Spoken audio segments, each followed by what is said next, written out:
Saya baru sahaja menerima laporan dari Ketua Pengarah Sumut Nusantara Command Center SNCC, Datuk Sani Arabi, yang telah mengesahkan pada jam 8.45 pagi tadi waktu Malaysia, berlaku cubaan.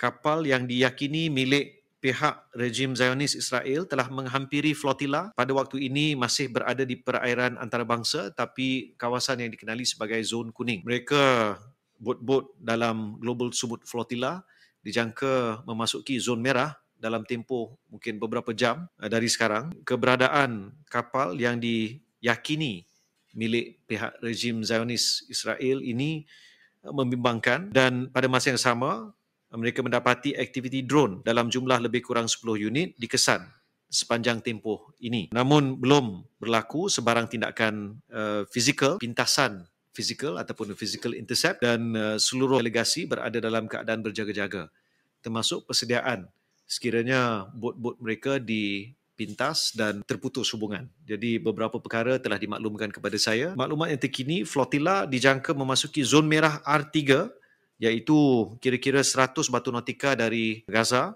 pada jam 9 malam ini.